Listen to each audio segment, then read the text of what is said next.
तांत्रिक और अघोरी में क्या डिफरेंस है? जमीन आसमान का। जैसे आप थोड़ा एक्सप्लेन करेंगे। अघोर का कोई नहीं होता है, शिवा भगवती के सिवा के कोई किसी का नहीं होता। वो तांत्रिक को सिर्फ बदनाम किया गया है। क्या कभी ऐसा हुआ हो आपके साथ किसी फेमस इंसान ने आपसे कोई हेल्प मांगी हो? पुलिस वाले, commissioner, IPS, DCP, DSP, politician वाले भी बहुत लोग आए, वो लोग भी अपना हवन करवाते हैं इलेक्शंस के लिए। कैसे कराते हैं, क्या होता है वो? कौन नहीं कराता आप ये बताओ मुझे। किसी एक जन का नाम दे दो, अब मैं मान जाऊंगा। बताइए, चाहे वो अंबानी हो, चाहे टाटानी हो, चाहे कोई भी हो, चाहे मोदी हो, चाहे योगी हो, चाहे कोई भी हो। कामाख्या क्षेत्र में फर्स्ट जो बलि होती है, 3 भैंसों की बलि चढ़ती है डेली। और डे क्या आपको लगता है भूत पिशाच होते हैं?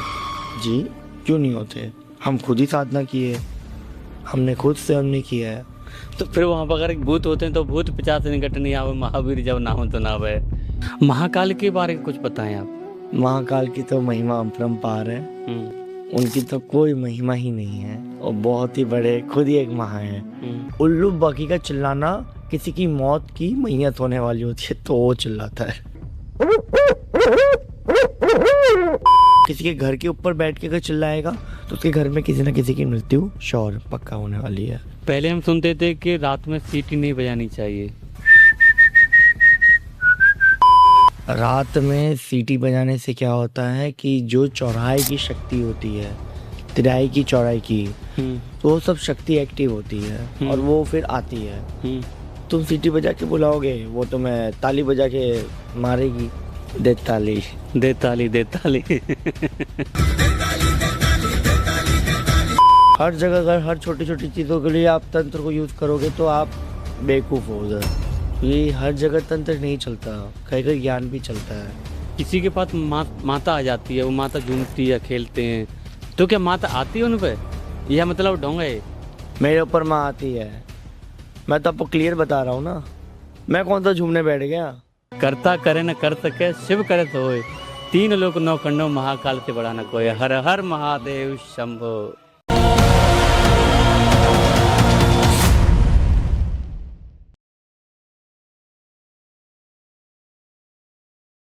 Hello everyone, welcome to fantastic talks. आज इस पॉडकास्ट में बहुत ही स्पेशल गेस्ट अघोरी गुरु अनुभव स्वामी महाराज जी। तो आज इस पॉडकास्ट में हम बात करेंगे तांत्रिक विद्याओं के ऊपर। कामाख्या में जो तांत्रिक होती है वो कैसे होती है।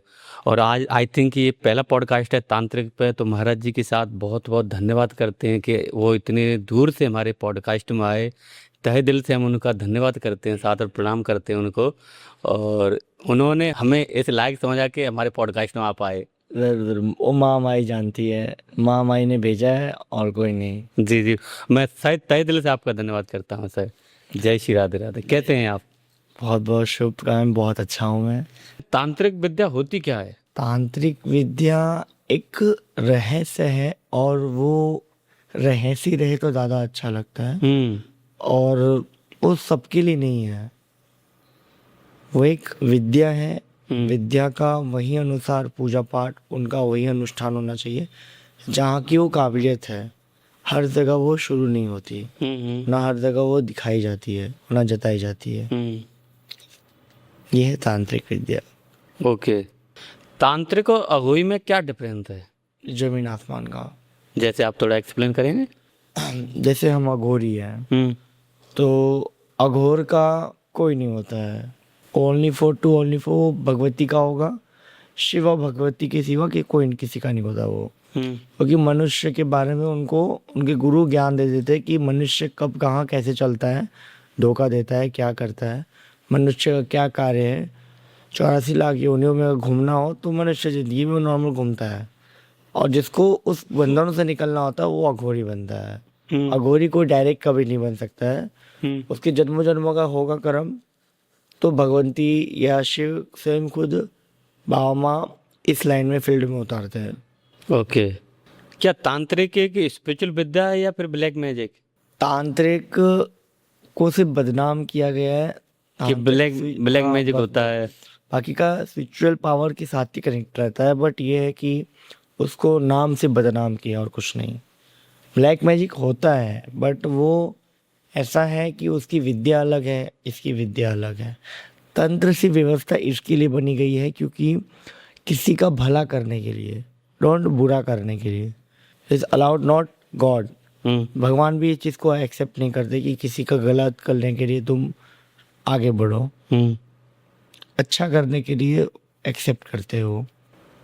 तो मतलब जो हम सोशल मीडिया पे देखते हैं कि आप मतलब इसको तांत्रिक इतना ब्लैक मैजिक, ये सब काला जादू, ड्रावनी दुनिया, ये सब होता है महाराज जी कि नहीं होता महाराज? ये सब होता है, पर यही है कि जो जैसा करेगा वो ऐसा भरेगा। वो भी अगर साधक रूप में अगर कोई ऐसा कर रहा है तो उसको निश्चित उसको दंड तो पक्का मिलना है। और इसी इधर ही मिल के जाएगा, ऊपर तो मिलना ही मिलना, यहाँ तो और मिलेगा। क्या हर कोई तंत्र विद्या सीख सकता है? जी नहीं, इसके लिए कोई नियम है महाराज जी? ऑब्वियसली इसका नियम है। इसका पहला तो गाइडेंस रहता है गुरु। पहले गुरु दीक्षा लीजिए आप, उसके बाद ही आप इस लाइन में आप फील्ड आगे बढ़िए।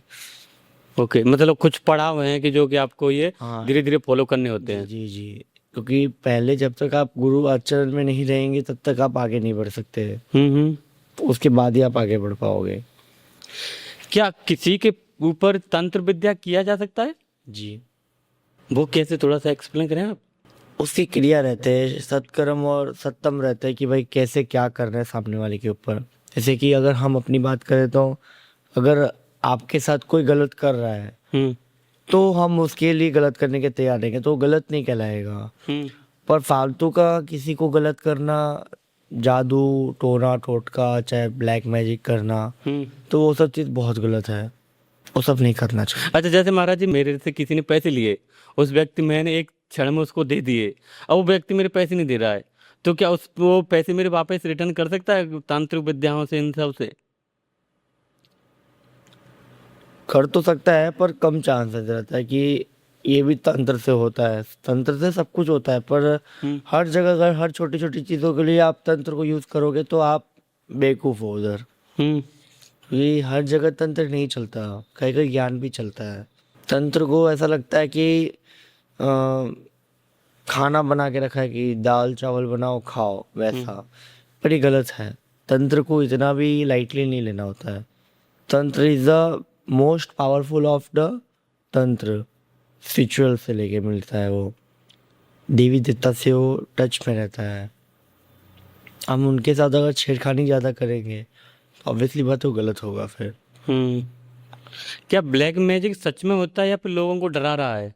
ब्लैक मैजिक होता है, बट उसका अलग विधि विधान है, तरीका अलग है। बाकी का आज के टाइम में भी होता है। सबसे खतरनाक कौन सा तंत्र माना जाता है? मुठ मारना। अच्छा। वो एक, जैसे कि एक पूरा वो रहता है, बाउल टाइप में रहता है मटका, उसके अंदर विद्या किया जाता है। और आज के टाइम तो बहुत कम हो गया है, लेकिन गांव साइड में बहुत ज़्यादा किया जाता है। वो मटका उड़ के उसके घर पे जाता है और फट जाता है। और वो इंसान के नाम का होता है। इंसान के घर पे जाके 3 बार ठकठकाएगा, नीचे रहेगा मटका, और दरवाज़ा जिसने भी खोला वो भी मारा जाएगा, और साथ साथ में जिस आदमी के नाम से करवाया वो भी मारा जाता है। तो मतलब उस व्यक्ति को बस में किया जा सकता है क्या? मार दिया जाता है। अच्छा, मार दिया जाता है। उसको बोलते हैं मुठ मारना। महाराज आपके साथ में कभी ऐसा हुआ, कोई डरावना सीन बना हो, वो आप थोड़ा शेयर करेंगे? डरावना सीन ऐसा तो आज तक कभी नहीं हुआ है, बट एक बार हुआ था जब मैं शमशान साधना किया था मैंने। बोले तो डेड बॉडी साधना जब हम लोग में होता है, शव साधना। शव साधना के दौरान उसके बाद मतलब जब मैं सोने गया तो उनने कुछ बात किया, बोला, तो मैंने नहीं माना। तो उनने मुझे उठा के फेंक दिया नीचे बेड से। ये मुझे थोड़ा डरावना लगा था। अच्छा। हाँ, उठा के सीधे नीचे फेंक दिया था। हाथ पैर पूरा एकदम टेढ़ा कर देना, हाथ पूरा मोड़ देना। हाँ। तो ये सब बहुत गुस्सा वाले रहते, तो इनसे दूर ही रहो तो ज़्यादा अच्छा है। क्या किसी हंटेड जगह पे साधना करना कुछ डेंजर होता है? अघोरियों के लिए तो नहीं होता, बाकी नॉर्मल वे में तो बहुत ही ज़्यादा अलग रहता है। हम लोग के तो कोई इतना इशू नहीं है। समझदार को इशारा काफ़ी रहता है। वहाँ उस लायक उसको लगता है तो गुरु से वो पूछे कि हाँ हम उस लायक है, वहाँ बैठने लायक है, समर्थ, गुरु बोलता है तो बैठता है, नहीं बोलता है तो नहीं बैठना। शमशान साधना क्या है? शमशान साधना सिर्फ एक ही है, शिव तत्व में मिलना। शमशान एक सबसे पवित्र जगह और स्थान है जहाँ पे सभी मनुष्य की पंच तत्व शरीर और सातों चक्र वहाँ मिलते हैं। तो उससे बड़ा शुद्ध और सबसे पवित्र जगह तो कहीं नहीं है। शमशान से क्या कभी ऐसा हुआ हो आपके साथ किसी फेमस इंसान ने आपसे कोई हेल्प मांगी हो? अच्छे ने मांगा मुझसे हेल्प। वो क्या है, वो बता सकते हैं आप थोड़ा सा? पुलिस वाले, कमिश्नर, आईपीएस, डीसीपी, डीएसपी, बहुत ऐसे लोग हैं।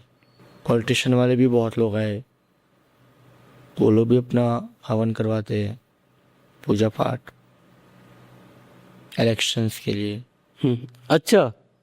उन लोग का जो रहता है जितवाना, ऐसे गांव में अपना किसी को पंचायत में खड़ा रहना है तो उसके लिए होता है। सबका अपना अपना विधि विधान है, तरीका है। तंत्र का पॉजिटिव यूज क्या होता है? यही जो मैंने बोला आपको, अच्छा करो और कुछ नहीं। तंत्र मीन सिर्फ अच्छे के लिए, बुरे के लिए नहीं है। अगर तुम बुरा कर रहे हो तो वो तंत्र ही नहीं है फिर। क्योंकि तंत्र में स्वयं शिव ने भी कभी ये नहीं बोला कि अच्छा और बुरे में डिफरेंस पहले ही बोल के रखा है कि अच्छा क्या है और बुरा क्या है। बुरा करने के लिए कभी शिव ने बोला ही नहीं था, इंसान वो कर रहा है। मंत्र और तंत्र में क्या अंतर है? बहुत डिफरेंट है। मंत्र एक नॉर्मल कवचम के लिए रहता है, तंत्र पूरा एक यंत्र तैसा रहता है, जैसे एक बाउंड्री रहता है। हनुमान जी और भैरव बाबा में क्या दोनों कोई एक दूसरे कनेक्ट हैं? क्या तंत्र वे में? जी जी सर। भैरव बाबा तो स्वयं तंत्र में आते हैं। और हनुमान जी की बात कीजिए तो हनुमान जी में पंचमुखी हनुमान जी आते हैं। वीर हनुमान जी, महा हनुमान जी जो होते हैं वो आते हैं। तो भैरव बाबा से कैसे साधना की जाती है? भैरव बाबा की साधना कोई भी नॉर्मल वे में कोई इंसान नहीं कर सकता। उसके लिए उसको पहले दीक्षा लेना होता है, क्योंकि वो भैरव है, रुद्र है, अग्नि है, तो वो इम्पॉसिबल है कि उनको कोई संभाल सके। भैरव बाबा पर हम सुनते हैं कि जो प्रसाद मतलब जो चढ़ता है वो दारू चढ़ती है। जी। तो क्या भैरव बाबा उसका भोग लगाते हैं? हाँ, ऑब्वियसली बात है, क्यों नहीं लगाएंगे। नशा उनको इसके लिए दिया जाता है क्योंकि हमारे जितने भी नकारात्मक है वो नशे में वो ग्रहण कर लेते हैं, उनके अंदर ये सामर्थ्य है। पर मनुष्य ये करता है कि उनने पिया हम भी पिएंगे, हमारा तो प्रसाद है। गलत है ये चीज़, कि उनमें और तुम में जमीन आसमान का फर्क है। अगर सोशल मीडिया पर कोई व्यक्ति आ रहा है और अपनी साधना है मतलब झूठ मूठ बोल के अपनी साधना बताता है तो क्या वो असली है? ऑब्वियसली बात तो गलत ही है ना, तो हाँ। क्योंकि आप सोशल मीडिया से जुड़ के आप यहाँ पे आके वापस छेप रहे हो तो ये तो पूरी तरीके से गलत है। ये चीज़ नहीं करना चाहिए। ओके। क्या पॉलिटिशियन या सेलिब्रिटी तंत्र विद्या कराते हैं? जी। कैसे कराते हैं, क्या होता है वो? कौन नहीं कराता, आप ये बताओ मुझे। किसी एक जन का नाम दे दो, अब मैं मान जाऊँगा। बताइए, चाहे वो अंबानी हो, चाहे टाटानी हो, चाहे कोई भी हो, चाहे मोदी हो, चाहे योगी हो, चाहे कोई भी हो। तो उससे कैसे मतलब क्या किसी पे विजय पाना? कामाख्या क्षेत्र में फर्स्ट जो बलि होती है, 3 भैंसों की बलि चढ़ती है डेली। और डे? हाँ, वो तो बहुत छोटा बोला मैंने, 3 भैंसा एक मैंने रूल दिया आपको, उससे ज़्यादा ही होता है। 5, 4, 6 ऐसा ही होता है। शनिवार रहा तो 7, अमावस्या रहा तो 10, 12, 15, 20, पूर्णिमा रहा तो भी ऐसा ही रहेगा। कोई त्यौहार रहा तो ज़्यादा बनता है। नॉर्मल लोकल डे में कामाख्या क्षेत्र में मंदिर के अंदर 3, 4, 5 होता है। बाकी हर एक मंदिर में, काली मंदिर में, वहाँ पे भैंसे की बलि होती है। और भुवनेश्वरी में वहाँ पे भैंसे की बलि होती है, बस, और कहीं नहीं होती है। बाकी हर जगह पे बकरे की होती है। और बंगलामुखी मंदिर में होती है भैंसे की बलि। तो उससे क्या वो माँ प्रसन्न होती हैं? वाम मर की पूजा में तो की होती है। नहीं, माँ तो सबकी पालनहार है। माँ माँ है, हाँ पर वो पशु की भी माँ है। हाँ। हर एक वस्तु की माँ है वो, पेड़ पौधा जीव जंतु सबके लिए वो माँ है। पर पूजा और प्रकृति से हम ज़्यादा बड़े हैं नहीं। प्रकृति उनने बनाया है, हम उसके संचार में चलते तो ज़्यादा अच्छा है। यही बात है मेन। कि वो प्रकृति है, अब प्रकृति के साथ हम नहीं खेल सकते हैं। कि अगर किसी को कहीं सरकार बनानी हो तो उसके लिए तंत्र विद्या करनी होती है या कोई पूजा? हाँ, वरना नहीं चल पाएगा इंसान। मेरे पास ऐसे ऐसे केसेस है, जैसे कि कोई अगर 10 गांव का मेन मुख है, मेन मालिक या सरपंच जो बोलिया, वो बगैर तंत्र के आगे उतरा, मगर बगैर गाइडेंस के, वो बंदा पागल हो गया आज। अच्छा, उसके ऊपर मारण क्रिया करवाया। ये मारन टंडन क्या होता है महाराज जी? मारण मतलब, जैसे मैंने फर्स्ट टाइम बोला आपको कि मुठ मारना, और सेम पिच सेकंड वही रहता है कि मारन। मुठ में और मारन में सिर्फ डिफरेंस इतना ही है कि वो मटका वाला रहता है और एक क्रियाक्रम में रहता है, और कुछ नहीं। दोनों ही हार्डली रहता है, पर रिसेंटली जवाब देने वाला मुठ मारना होता है। तुरंत मतलब तत्काल। अच्छा महाराज जी, किसी को कोई लड़का है, उसकी गर्लफ्रेंड रूठ गई है वो या भाग गई है, वो उससे प्रेम करता है, वो चाहता है कि इसमें मैं वशीकरण कर लूं तो मेरे पास आ जाए, क्या ऐसा हो सकता है? पहली बात तो अगर वो अपना होगा तो जाएगा नहीं। इतना भी कुछ हो जाए, लड़ ले झगड़ ले, कोई भी हो, नहीं जाएगा। रिलेशनशिप हो, कितना भी कुछ भी हो जाए, नहीं जाता है। और अगर वो अपना नहीं है तो चला ही जाएगा। काम के साथ अगर यूज कर रहे हो तो जाना ही जाना है। और ऊपर वाले ने तुम्हें भेजा है तो कुछ सोच के भेजा है, तुम्हारी पूरी जिंदगी लिख के भेजी है। तो हम सोचते हैं नॉर्मल इंसान, नॉर्मल वे में, कि अब क्या होगा, अब क्या होगा। तुम कर्म करते चलो, बाकी का तो फल का तुम चिंता मत करो। ऊपर वाला पहले से ही देने के लिए बैठा है, लेने के लिए कुछ बैठता ही नहीं है वो। उसका काम है देना, लेना नहीं। वो दुनिया को देता है। और जो हमारी जगत जननी माँ आदिशक्ति पराशक्ति माता कामाख्या है, वो तो स्वयं खुद देने वाली है। त्रिदेव को भी देती है, सबको देती है, 52 वीर को देती है, 52 भैरव को देती है, सभी देवी देवता सभी को वो शक्ति देती है। मनुष्य से लेके गंधर्व से लेके किन्नर से लेके सबको वो समाज शक्ति प्रधान सब वो देती है। पद धन सब वो देने वाली। इंसान सोचता है कि हम कर रहे हैं, हम कुछ नहीं कर रहे होते। थोड़ा सा माँ कामाख्या के बारे में बताइए आप। वहाँ का जो मंदिर है, वहाँ की क्या शक्ति है, वहाँ का क्या ऑरा है, लोग वहाँ क्यों जाते हैं, क्या मांगते हैं, अगर कोई वहाँ जाता है तो कैसी मतलब कितने दिनों में उसकी मनोकामना पूर्ण होती है, वो थोड़ा आप डिटेल में बताएं। जैसे कि आपने बोला कामाख्या क्षेत्र के बारे में, तो कामाख्या क्षेत्र में सिर्फ एक ही चीज़ नियम रहता है, आप आइए और माँ का दर्शन कीजिए। वहाँ पे अंदर जब गृह गुफा में आप जाएंगे तो वहाँ का जल रहता है, वो जल आप 3 बार उठा के पी लीजिए। बस सबसे बड़ा पूर्णता काम को करना है तो वही करो आप, सबसे अच्छा रहेगा वो। सरल उपाय और सबसे अच्छा उपाय है वो। तो क्या वो जल हर किसी को मिलता है वहाँ? जी अब मैंने सुना है कि माँ को हर मंत्र क्या कहते हैं, माँ से धर्म ही होता है। नहीं, वो ऐसा नहीं कि वो एक नॉर्मल नारी है, हाँ, वो देवी है। अनाड़ी बोलते हैं ना, एक शक्ति की भी शक्ति है वो। उनको सिर्फ साल में एक बार होता है, महीनों महीनों में नहीं होता। अच्छा, महीने नहीं होता, मतलब ये तो ये क्या हमने सुना है भ्रम है ये? जी, बहुत सारी बातें हैं जो भ्रम है। हाँ हाँ, वो आप थोड़ा सा क्लियर करें इस पॉडकास्टिंग माध्यम से। इसके तो मैं आपको क्लियर करने आया हूँ जी। ये जो महीना महीना वाला आप बोले तो ये भी गलत है। साल में एक बार होता है, जो भी आने वाला है 22 to 26 जून। उस दिन क्या है? अम्बुबाची मेला, माँ को पीरियड शुरू हो जाता है। ओके, तो कितने दिन तक रहता है? 26 तक मतलब 7 दिन रहेगा? रहता 4 दिन के लिए, लेकिन 7 दिन तक मंदिर का इधर उधर साफ सुथरा करते करते करते 26 तक बंद रहता है मंदिर। ओके, तो और क्या वहाँ का भ्रम है जो आपने देखा हो और जो लोगों को पता ही नहीं है? पहला तो वहाँ के तांत्रिक के पॉइंट में बोला जाए तो थोड़े कैजुअल है वहाँ के लोग। नज़र लगाना, किसी के पास नकारात्मक शक्ति है तो अपना विद्या चालू करके सामने वाले के ऊपर गलत करना, ये वहाँ हो जाता है? हाँ, ये बहुत गलत है वहाँ का चीज़। ये नहीं कि हम अपनी साधना करें, हम आगे तरक्की करें, अपना बढ़े, हम उसको क्यों बढ़ने दें, हम उसको गिराएंगे पहले। किसी को बढ़ने देना ही नहीं चाहते। नहीं, तो वो व्यक्ति वहाँ गया तो पर्टिकुलर किसी इंसान ने किया उसके ऊपर, या वहाँ से बैठ मैं के? साधक की बात कर रहा हूँ। अच्छा, साधक साधक की बात कर रहे हैं आप? नॉर्मल वे इंसान पे नहीं बोल रहा। नॉर्मल इंसान की अगर वे में किया जाए तो वहाँ पे ऐसा कुछ मैं नॉर्मल इंसान को यही गाइडेंस दूंगा कि थोड़ा सोच समझ के आप जाइए और अच्छे से आप वहाँ पेश आइए और माँ का सिर्फ आप दर्शन कीजिए। आपको ऐसा लगता है कि हाँ मैं इनसे कुछ बात करने जैसा है, तो आप जाके बात कीजिएगा। कोई आपसे कोई फोर्स करता नहीं है वहाँ पे मंदिर में कि आप आइए बात कीजिए हमसे। और जो कहते हैं ना, जो गरजता है वो कभी बरसता नहीं, जो बरसता है वो कभी गरजता नहीं।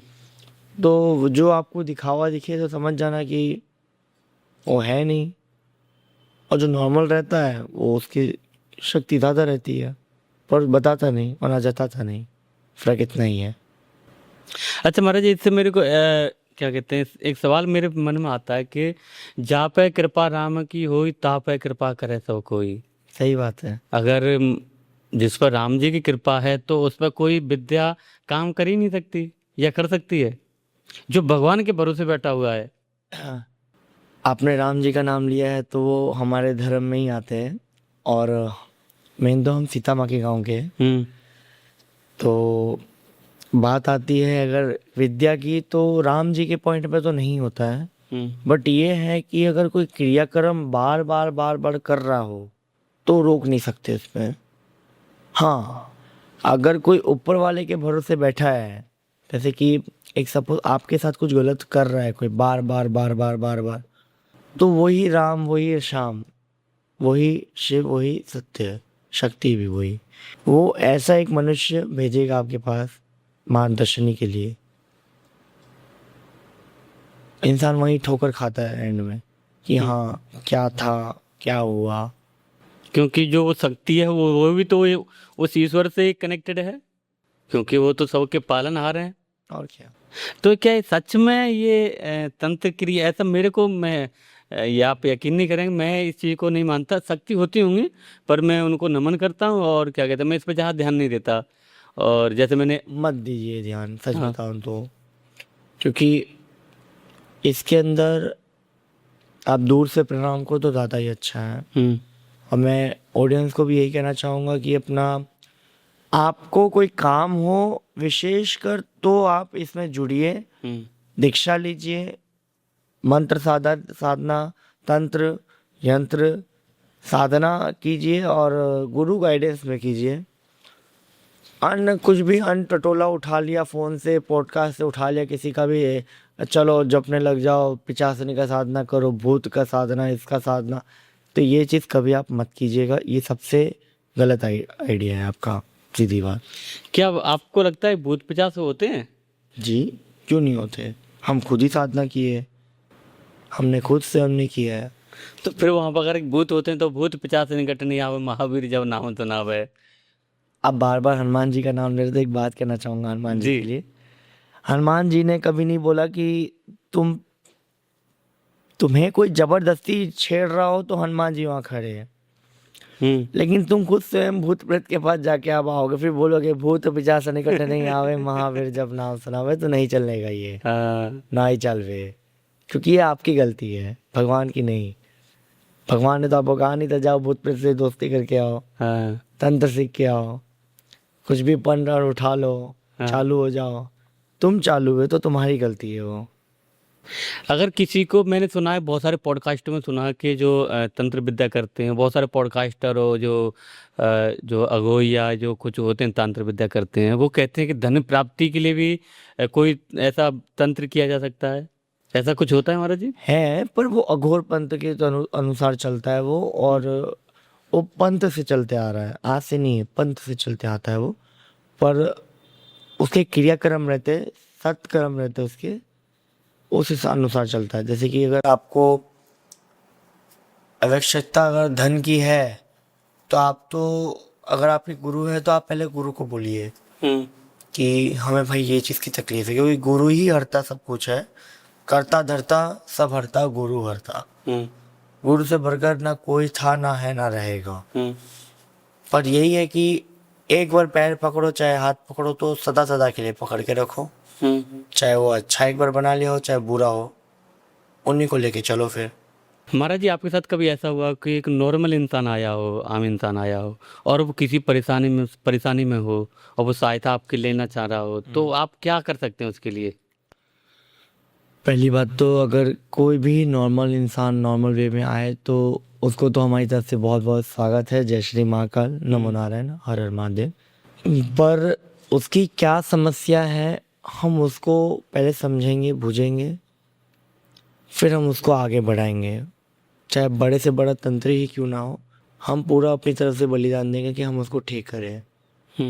और सबसे मेन हमारे गुरु और माँ जो है वो उनको आवश्यकता पूरा शक्ति देते हैं और संपूर्णता शक्ति के तौर पे उनको सिद्ध और तैयार करते हैं।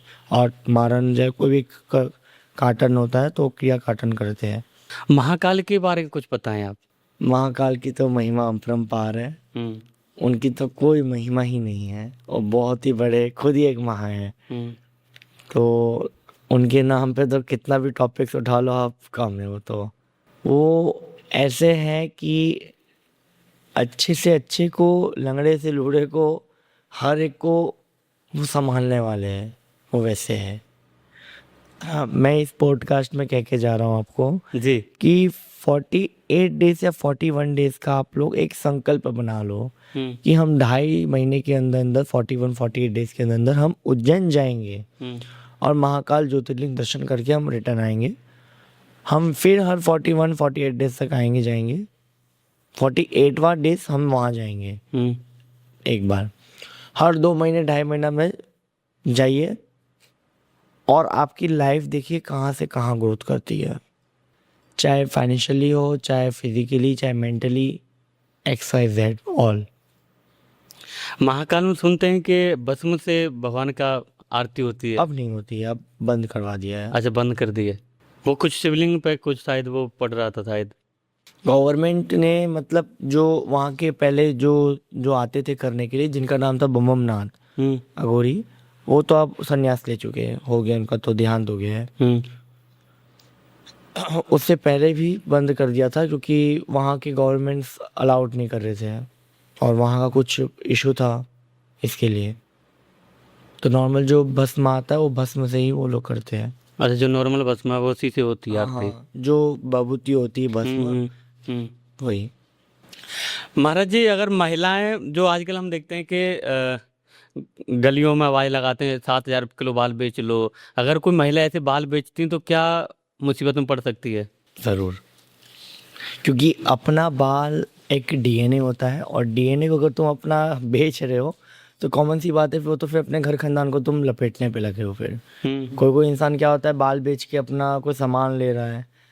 तो बाल बेचना तो पहली बात तुम मना, गलत है ये बहुत ही। क्योंकि इंसान की जब मृत्यु होती है तो बाल साथ में जाता है और जीवित तक अगर आप बाल बेच रहे हो, बाल का वो क्या उपयोग करेगा क्या नहीं करेगा, किसी के ऊपर यूज़ कुछ कर रहा है तो वो सबके भी कर्म आपके ऊपर ही जुड़ते हैं। फिर कर्म के अनुसार देखा जाए तो वो आप ही के ऊपर जुड़ेंगे।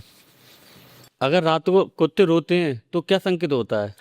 अगर कोई अगल बगल कोई बहुत ज़्यादा धर्मशाला जगह है, चाहे कोई पूजा पाठ की स्थान है, तो अगर कुत्ते रो रहे हैं तो ये बहुत अच्छी बात है। रात्रि के समय जैसे कि मैं हवन करता हूँ तो मैंने हवन के समय कुत्ते और उल्लू दोनों चिल्लाते हैं तो ये शुभ संकेत होता है। अघोर पंथ में उल्लू बाकी का चिल्लाना किसी की मौत की मैयत होने वाली होती है तो वो चिल्लाता है। हकीकत ये है कि अगर उल्लू कहीं चिल्ला रहा है वो किसी के घर के ऊपर बैठ के अगर चिल्लाएगा तो उसके घर में किसी ना किसी की मृत्यु श्योर पक्का होने वाली है। क्योंकि उल्लू उल्टा है, सीधा नहीं है। लक्ष्मी का वाहन है पर वो लक्ष्मी नहीं है, और लक्ष्मी का ही रूप है एक हिसाब से। वो अघोरियों के लिए, तांत्रिकों के लिए वो विशेषकर माना जाता है। रात को आईना क्यों नहीं देखना चाहिए? आईना के अंदर रात्रि के समय क्योंकि 12 से 3 के अंदर नकारात्मक स्मृति और नकारात्मक चीज़ों का प्रभाव ज़्यादा रहता है तो आईने में वो जल्दी अट्रैक्ट होते हैं। और अगर हमारे अगल बगल कोई होता है तो आईने में दिख गया तो आईना हमें दिखा देता है असलियत की क्या है। इसके देखना मना किया जाता है, वर्जित है वो। हो सकता है उसके देखने से उसकी मृत्यु भी हो सकती है क्योंकि डर जाए व्यक्ति। और हाँ 100% है, क्योंकि कोई शक्ति को कोई सह नहीं पाता है ना, या वो शक्ति इसके अंदर आ जाएगी तो फंसा रहेगा हमेशा हमेशा के लिए। रात को सोते समय हमारा शरीर क्यों हिलता है? अगर किसी की शरीर काँप रही है, जैसे कि आपकी शरीर काँपती है, तो उस वह में एक ही चीज़ रहता है कि शरीर काँपना मतलब अपना तो एक पहला कोई ना कोई ऐसा ग्रह खराब होते हैं, पहला, बहुत छोटी बात बोला। बाकी का हकीकत कोई तंत्र करवा रहा होता है, कोई क्रियाक्रम, तभी जाके वो शरीर कांपता है। नकारात्मक चीज़ें अगल बगल भटकती हैं तो कोई किसी की कृपा है आपके ऊपर, देवी देवता की, जिसकी वजह से आप बच जा रहे हो थोड़े मोड़े, वरना नकारात्मक चीज़ घुसने में वक्त नहीं लगाएगी। कभी कभार सोते समय बुरे सपने आते हैं, डरावने सपने आते हैं, भूत प्रेतों के, हम कहीं होते हैं, कोई हमें मार रहा होता है, वो क्या होते हैं? अगर सोते समय अगर आपको सपना है कि आप किसी को मार रहे हो और वो आपको मार रहा है, तो ये बहुत अच्छी बात है। ये सपना अच्छी बात है, क्योंकि ये सपना होता है, इसका मतलब होता है कि आप स्ट्रगलिंग कर रहे हो, आने वाले वक्त में आप उस चीज़ में जीतोगे। बट सपने में ये भी दिखना चाहिए कि आप जीते हो कि मरे हो, ये चीज़ दिखना चाहिए, फिर उस पर क्लियर होता है। अगर आप उसमें जीत गए तो मैं समझ जाना कि आप आने वाले फ्यूचर में आप जो भी काम के लिए आप आगे बढ़ रहे हो उसमें जीतोगे। और अगर हार गए तो फिर भी आप कोशिश करते रहना, रुकना नहीं, सपने पे मत टिकना। सपना तो सब कुछ दिखाता है पर कर्म सबसे ऊपर है। मरने के बाद आत्मा 13 दिन तक गर्भवास करती है? 13 दिन से भी ज़्यादा दिन रहती है वो। 13 दिन के लिए तो एक कहलाती है कि 13 दिन तक वो आत्मा का वो मेन पर्सनली जगह जहाँ सोती है, जो उसके पर्सनली है, उनके पास वो अगल बगल भटकती है। फिर तो उसके बाद जब ऊपर जाता है वो 13वां दिन के बाद, तो उसके कर्म चेक किए जाते हैं। फिर उसको कम से कम 1.5 महीने तक उसको नीचे छोड़ दिया जाता है, पितरों को, कि पहले जाओ तुम देख लो इस संसार में क्या है, तुम्हारा कौन है, क्या है, फिर तुम आके बताना। तो उस टाइम के उसको छूट दिया जाता है खाना पीना के लिए, कि 1.5 महीना भी तुम खाओ पियो, क्योंकि साल भर तक खाना मिलता नहीं है फिर तो। अच्छा। हाँ, नहीं मिलते। हम साधना करते हैं ना भूत प्रेत का, हमें मालूम है। किसी को पानी के लिए भूत प्रेत तरसते हैं, हम तो ऐसे गट गट गट गट पी लेते हैं। वो लोग तरसते एक बूंद के लिए कि गुरुजी हमें पानी एक बूंद पिला दो बस। कोई शराब के लिए तरसता है, कोई पानी के लिए, और कोई खाने के लिए। ऐसे तरीके के भूत प्रेत होते हैं। ओके। क्या रात को समय हमारे बाल काटे हुए नाखून या बाल बाहर फेंकने चाहिए? पहली बात तो रात्रि के समय ये चीज़ तो करना ही नहीं चाहिए, और अगर वो कर रहे हैं तो कृपया करके मत कीजिए ये काम। ये बहुत गलत काम है, क्योंकि रात्रि के समय बाल काटना अपने खुद की दशा को खराब करना और अपने खुद के कर्म को खराब करना। जो शनि नीचे है तो शनि सर पे चढ़ेगा, और वो आपके पूरे लाइफ को झंड बनाने में वक्त नहीं लगाएगा। जिसकी जो पद है वो पद पे ही चले, और जिसका जो वक्त है वो वक्त पे चले तो ज़्यादा अच्छा है। अगर किसी घर में बार बार कांच टूट रहा है तो क्या संकेत है? ये अच्छी बात नहीं है। क्या संकेत हो सकते हैं महाराज जी? अगर बार बार आपके घर में कांच टूटना, या मंदिर का कोई कांच टूटना, चाहे मंदिर की मूर्ति टूटना, अगर ये सब कुछ हो रहा है तो आपके घर में पक्का नेगेटिविटी अच्छा खासा वाला है, जो उस घर को वो हाथ में लेके नचा रहा है वो। इसका उपाय क्या है फिर? इसका उपाय अगर आपको करना है तो आप एक चीज़ कर सकते हैं कि रात्रि के समय नींबू लेके 4 भाग काट कर माँ आदिशक्ति, जहाँ जगदम्बा, माँ कामेश्वरी, कामरूप कामाख्या और कामेश्वर शिव का नाम लेके काम संपन्न बोल के उसको आप वहाँ पे घर में 4 भाग काट के चारों तरफ रख दे, और उसको सिर्फ सुबह तक देखिएगा, सुबह तक कैसा उसकी हालत है, वहाँ का नींबू की सिचुएशन कहाँ कैसा है, हॉल रूम में रखना, और चारों तरफ लौंग रख देना जहाँ जहाँ नींबू रखा है आपने काट के। अगर कुछ नेगेटिव एनर्जी होगी तो वो पकड़ा जाएगी उसके अंदर, वो दिख जाएगी। अगर ऐसा हुआ तो फिर क्या उपाय किया जा सकता है?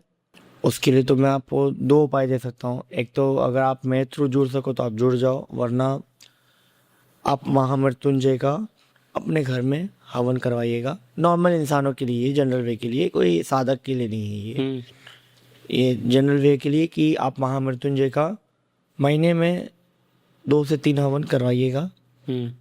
और ये एक संकल्प ले लीजिएगा कि जब तक हम जीवित हैं तब तक हम करेंगे।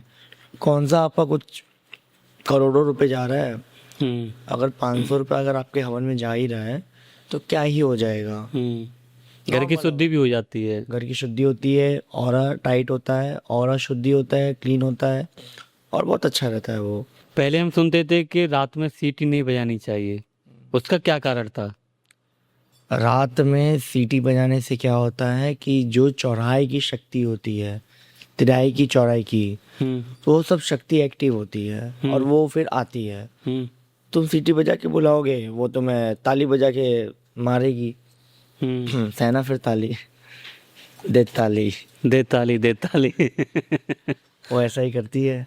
इसके सीटी बजाना और बाल काटना, नाखून काटना और ताली बजाना, रात्रि के समय ताली नहीं बजाया जाता है, चुटकी नहीं बजाया जाता है, पैर नहीं थपका जाता है, ये सब चीज़ें नहीं की जाती है। ये सब नेगेटिव एनर्जी की निशानी है। हाँ, अगल बगल वो रहेगी तो आपको करवाएगी। आप अगर उसी चीज़ से बच गए तो अच्छी बात है, वरना लपटे जाओगे। अगर किसी के घर में बार बार बिल्ली का आना क्या संकेत है? अगर किसी घर में बिल्ली आ रही है तो बिल्ली नेगेटिविटी है, और भी रात्रि के समय आ रही है तो बिल्ली, क्योंकि डायनों के पास होती थी। अगर आप शास्त्रों के अनुसार चलो तो बिल्ली सिर्फ डायन लोग अपने यहाँ रखती थी गोद में और सहराते रहती थी। क्यों? क्योंकि बिल्ली नेगेटिविटी को बहुत जल्दी एब्जॉर्ब करती है, बहुत ही जल्दी। पॉजिटिविटी को खींच लेती है अपने अंदर और नेगेटिविटी छोड़ती है। बिल्ली कोई शुभ नहीं है, अशुभ ही है, पर हमारे अघोर में उसको कहलाता है कि शुभ ही कहलाता है, क्योंकि माता पार्वती ने उनका रूप लिया था इसके लिए। अच्छा महाराज जी, कोई व्यक्ति घर से बाहर जाता है, उस समय कुत्ता अपने कान को फड़फड़ाता है, तो बताते हैं कुछ देर के लिए रुकना चाहिए, क्या वो सही है?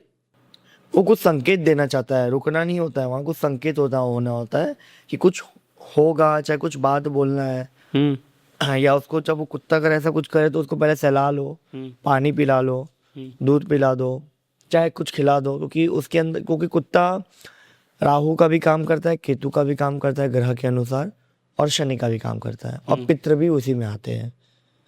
कुत्ते के अंदर पितृ भी आते हैं, तो आप उनको भोग दो, शायद आपके साथ कुछ अच्छा होने वाला होगा, इसके लिए कुछ कर रहे, चाहे कुछ नेगेटिव होने वाला हो, इसके लिए करते हो लोग। अगर कोई व्यक्ति घर से बाहर जाता तुरंत बिल्ली रास्ता काट जाती है तो रुकना चाहिए? अगर ये चीज़ सुबह के टाइम हो रहा है तो ये अच्छी बात है, शाम के 6-7 बजे के बाद हुआ तो नेगेटिव बात है ये। इसी से महाराज जी मेरे को एक, जैसे आपने शाम का वक्त बोला, ये मेरा एक्सपीरियंस है। मैं पहले जॉब करता था तो वहाँ से मैं निकला जैसे ही एक बिल्ली रास्ता काट गई। तो क्योंकि मैं इस चीज़ में बिलीव नहीं करता, ये सब चीज़ें नहीं होती हैं, क्योंकि हम तो राम के सहारे, बट ये चीज़ें क्या कहते हैं, ऑब्जर्व करती हैं और ये होती हैं। तो मैंने नहीं माना उस चीज़ को, मुश्किल से वहाँ से 2 किलोमीटर आगे चला हूँ, 2 से 3 किलोमीटर, बाइक अच्छी वाली बंद हो गई और वो स्टार्ट ना हो। जैसे हम कहते हैं ना कि अब मैंने उस जो व्यक्ति था जो सही करने वाले थे, मैंने उसको दिखाया, वो ढूंढ नहीं पा रहा है। ऐसे ही करीबन मेरे को एक वहाँ जाना था, किसी से मेरी मीटिंग थी, तो मैंने उनको कॉल किया कि मेरी ऐसे बाइक ख़राब हो गई है, मैं थोड़ी देर में आता हूँ। वो भाई साहब सही करते रहे, बाइक सही नहीं हुई, फिर करीबन 1 घंटे बाद अचानक स्टार्ट हो गई। मतलब फिर मैंने स्टार्ट की तो चालू हो गई। फिर मेरे को मतलब समझ में आया कि अगर मैं वहाँ 5 मिनट रुक जाता है, 2 मिनट रुक जाता तो मेरे 1-1.5 घंटा बर्बाद हुआ था, वो बर्बाद नहीं होता जो व्यक्ति ने मेहनत की। आपके साथ गलत होने वाला होगा, इसके लिए वैसा हुआ आपके साथ, आने वाले और रास्ते में कुछ होने वाला था आपके। और सबसे बड़ी बात है महाराज जी कि वो गाड़ी में कुछ था नहीं, वो उसने सब कुछ चेक कर लिया, ठीक है, चालू नहीं हो रही। चालू नहीं हो रही। हाँ, यही है ना, नेगेटिविटी और पॉजिटिविटी की शक्ति दिखा देती है ना। मंदिर से लौटते समय हमें मंदिर के पीछे क्यों नहीं देखना चाहिए? पहली बात तो ऐसा कुछ नहीं है कि मंदिर से लौटने के समय मंदिर के पीछे नहीं देखना चाहिए। मंदिर कौन सा मंदिर है पहले वो देखो आप।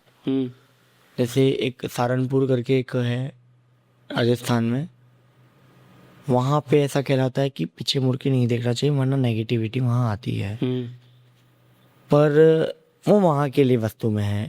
यहाँ अगर आप देखेंगे जैसे कि शिव मंदिर है, चाहे कोई शक्ति का मंदिर है, तो वहाँ ऐसा नहीं कहलाता है, क्योंकि जहाँ से अगर शक्ति जुड़ी है हमारी और समर्पित अगर जुड़ी हो, तो जैसे कि अगर आप कामाख्या देवी की बात करें तो वहाँ पे अगर आप जाएंगे तो एक बार आपको याद आएगा कि माँ मैं जा रहा हूँ, तो पीछे मुड़ के आप देखोगे हम्म तो थोड़ा ना कोई भूत प्रेत पकड़ लेगा। हम्म वो जो जैसी ऑरा जैसी जगह उस हिसाब से कार्य होता है। शिव जी के मंदिर जाओगे, बाबा मैं जा रहा हूँ ध्यान रखना, तो थोड़ा ना कोई भूत प्रेत बाबा छोड़ देंगे, जा साले जा तेरे से ऐसा होगा। हम्म। ये ढोंग है और गलत है ये चीज, फालतू का बोलना वाला। अच्छा महाराज जी, आपने एक मेहंदीपुर बालाजी है हमारे राजस्थान में, जी आपने सुना होगा, वहाँ गए भी हूँ मैं। गए भी हैं आप? बहुत बहुत बढ़िया। फेक है, इतना फेक है कि मैं उसके लिए कोई जवाब ही नहीं है मेरे पास। तो वहाँ जो लोग बालाजी के बाहर, मंदिर के बाहर लोग झूमते हैं, तो क्या वास्तव में उनके पास भूत प्रेत होता है? जी सब पागल होते हैं, सबके सब मेंटल होते हैं वो लोग। हम्म किस मेंटल टॉपिक पे बोल रहा हूँ, मतलब हेल्थ इश्यूज से पूरी तरीके से मेंटल रहते हैं वो लोग, टूटे रहते हैं अंदर से। उन लोगों के पास कोई ऑप्शन नहीं रहता है, वो कहाँ जाए क्या करे, हम्म इसके लिए वहाँ पेशी लगाते रहते हैं। भूतराज सरकार, प्रेतराज सरकार, हनुमान जी। मुझे एक सिर्फ सवाल का जवाब दीजिए, जहाँ हनुमान चले वहाँ प्रेतराज सरकार चलेगा? हम्म क्या आप लोग ढोंग कर रहे हो? ये ढोंगी है ना। जहाँ हनुमान चले वो कलयुग के मेन वीर और रुद्राक्ष के मेन राजा कहलाते हैं और शिव के तत्व कहलाते हैं। उनके सामने अगर तुम प्रेतराज सरकार, भूतराज सरकार, जादू टूना टोटका, नींबू हलान फुलान, ये सब, तो ये सिर्फ गलत है। ये शक्ति में नहीं आता है। तब ये आप अपना धंधा अलग ही बिजनेस चालू कर रहे हो आप। जहाँ शिव है वहाँ शक्ति है, और जहाँ शक्ति है वहीं सत्य है। वहाँ आपको कोई दिखावा नहीं दिखेगा। तो महाराज जी, जो हनुमान जी वहाँ, मतलब जो व्यक्ति जो वहाँ पर जो जिनकी मेंटेलिटी आप बता रहे हैं कि खराब है, तो मानसिक भी रूप से बीमार है? बीमार वो होना ही पड़ता है, क्योंकि किसी के ऊपर कोई अगर कोई पेशी आ रही, चाहे कोई नकारात्मक चीज़ है, तो वो होगा ही, उसमें कोई कुछ नहीं कर सकता है। एक सपोज किसी किसी के ऊपर है, तो वो शक्ति पहले तो उसकी शरीर को अंदर से वो टूस्ट करती है, फिर वो उसको दिमागी हालत से पूरा मेंटली डिस्टर्ब करती है, आगे नहीं बढ़ने देती है। तो उसको बार बार पेशी आती है, वो रास्ते में जाएगा, कोई अगर थोड़े से ऑरा वाले के पास बैठ गया, उसको पेशी आना चालू। तो ये होता है। जो हम सुनते हैं कि किसी के पास माता आ जाती है, वो माता झूमती है, खेलते हैं, सेम मैंने अभी बोला ना, वो उनका है तो इनका भी वही है। तो क्या माता आती है उन पे, या मतलब ढोंग है ये? मैं एक सिंपल फैक्ट बता रहा हूँ आपको, हम्म मेरे ऊपर माँ आती है, मैं तो आपको क्लियर बता रहा हूँ ना। मैं कौन सा झूमने बैठ गया? आप भ्रम में जी रहे हो। ये जो नाचने वाला जो तरीका है, ये भ्रम में आप जी रहे हो। शक्ति कान में अपने आप बता दी कि आपको खुद लिख के फटाफट ऑन द स्पॉट जवाब दोगे। ये झूमना झामने वाला काम नहीं करोगे आप। हम्म ये झूमने झामने वाला काम होता है, पर्सनली होता है। शरीर को एकदम जब जप जो ज़्यादा कर लेता है और अनुष्ठान की ऑरा जब ज़्यादा ही बड़ा हो जाता है, तो उसकी वजह से क्या होता है कि इंसान की बॉडी कांपने लग जाती है। तो वो बैलेंस करने के लिए गुरु बना है। इसके लिए कहते हैं तंत्र में हो चाहे क्षेत्र में, तो गुरु स्ट्रिक्टली इम्पोर्टेंट। इस गाइडेंस में अगर चलो तो ज़्यादा अच्छा है, कोई इशू नहीं आएगा। और वहीं से अगर तुम कट गए तो तुम हर जगह फंसोगे, हर चीज़ में फंसोगे। यही होता है। हमारे जो इस समय आए पॉडकास्ट को देख रहे हैं लोग, उनको क्या सावधानी बरतनी चाहिए? जो फेक पॉडकास्ट हैं, लोग वहाँ पर जाके साधना सीखते हैं और फिर वो किसी न किसी मुसीबत में पड़ते हैं, उनके लिए आप क्या कहना चाहेंगे? पहली बात तो आप लोग को कभी भी ये चीज़ तो करना नहीं चाहिए बगैर गाइडेंस की, कोई भी साधना।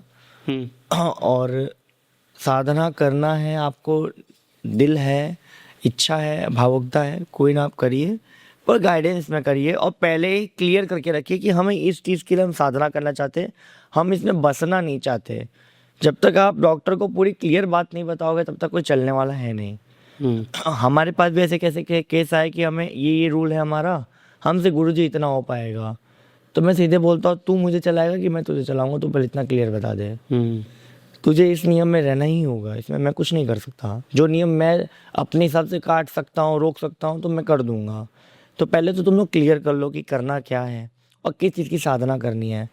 और मेरा ऐसा मानना है कि पहले तुम महावीर, भैरव, काली, दुर्गा, चंडी, चामुंडा, ये सब साधना के पीछे मत पड़ो। पहले स्वयं को एक गुरु तत्व जोड़ो। जुड़ने के बाद फिर आगे से जो भी है साधना का आगे गुरु खुद तुम्हें देगा। गुरु पहले तुम्हें खुद परखेगा कि तुम उस लायक हो साधना के, या उस शक्ति को संभालने की काबिलियत हो तुम। ये पहले ही तुमने बोल दे कि मुझे भैरव दो, तो काली दो, तो दुर्गा दो, ये गलत है ना। तो इसके लिए ये सब चीज़ों के लिए गाइडेंस दूंगा कि फालतू में आप कुछ भी चीज़ ऐसे अपने गूगल से चाहे अपना कोई भी जगह से उठा के मत कीजिए। आप पहले गाइडेंस ले लीजिए, पूछ लीजिए, क्योंकि सब चीज़ का अपना अपना एक जगह होता है, एक पद होता है, हर चीज़ का एक लिमिट होता है। लिमिटेड चीज़ सबसे इम्पोर्टेंट रहता है, चाहे वो किसी चीज़ में भी हो।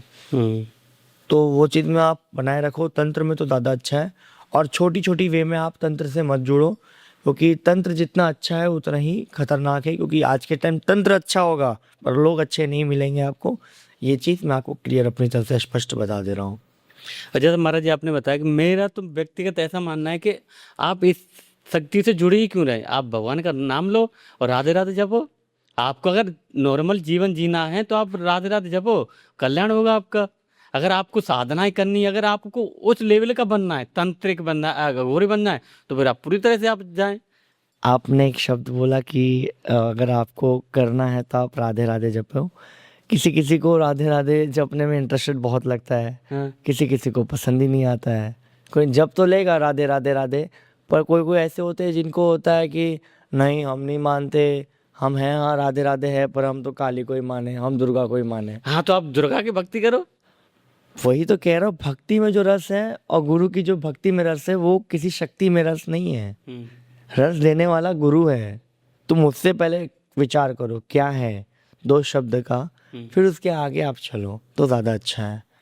बहुत बहुत धन्यवाद करता हूं मैं आपका, आपने इतनी चर्चा की। और इस पॉडकास्ट आई थिंक जो लोग देख रहे हैं, जिन्होंने देखा है, उसको ये शेयर करेंगे, लाइक करेंगे, कमेंट करेंगे। और कमेंट इसलिए कमेंट, अगर नेक्स्ट पॉडकास्ट में आपको जानना है महाराज जी से तो हम दोबारा महाराज जी को बुलाएंगे अपने पॉडकास्ट में, तो आप कमेंट कर सकते हैं कि किस टॉपिक पर हम पॉडकास्ट लेके आएँ। तो महाराज जी, जैसा मैं एंड करता हूँ, हर व्यक्ति के साथ मैं एक महाकाल की कुछ अद्भुत लीलाएं, अद्भुत चमत्कार हैं, जिसको हम सब ने महसूस किया है कि महाकाल क्या है। करता करे न कर सके, शिव करे सो होए, तीन लोक नौ खंडों, महाकाल से बड़ा न कोई। हर हर महादेव शंभो। तो वो तो हकीकत ही है, वो तो कि महाकाल से बड़ा ना कोई था, ना कोई है, ना कोई बन सकता है। कालों के काल है वो तो जी, उनसे आगे तो कोई है नहीं और ना कभी बना है। तो इसकी तो कोई चर्चा ही नहीं उनके ऊपर बन बोलो सकती है। बोलो तो। पर मैं एक अपनी तरफ से एक तौर दूंगा, एक गाइडेंस दूंगा कि अगर किसी को भी हमारे द्वारा जुड़ना हो, चाहे फिर अपना अगर किसी को इस वे में अगर आगे बढ़ना हो, तंत्र वे में, अघोर वे में या मंत्र में दीक्षा लेना हो, तो हम देते हैं। पर फालतू का कोई भी काम नहीं। दीक्षा लेना है, कोई कष्ट है, कोई तकलीफ़ है, हम उस चीज़ का हम निवारण करते हैं। डॉक्टर ने आपको हाथ उठा दिया, हम वहाँ पे हमारी शक्ति चलती है, माँ की शक्ति चलेगी। जो कोई नहीं कर सका वो हम करेंगे, और हम करके देते हैं रिजल्ट के साथ। ऐसा नहीं कि हाँ हाँ होगा नहीं होगा, हम करके देते हैं, रिजल्ट के साथ देते हैं। जी जी। तो किसी को भी जुड़ना हो तो कमेंट में नंबर है, आप उस नंबर पे आप डायल कर सकते हैं और कांटेक्ट कर सकते हैं। ये मेरा पर्सनल नंबर है। और किसी को कोई काम हो तो ही फ़ोन करें। बाकी का जय श्री महाकाल, हर हर महादेव, हर हर महादेव, चौथा डोमी, जय माँ कामाख्या। जय माँ कामाख्या। तो महाराज जी ने बहुत कुछ, अगर महाराज जी से आप जुड़ना चाहते हैं, महाराज जी से कुछ सीखना चाहते हैं, इस फील्ड में आना चाहते हैं, तो महाराज जी से आप जुड़ सकते हैं। सारी चीज डिटेल आपको मिल जाएंगी। तो जय श्री महाकाल। जय श्री महाकाल।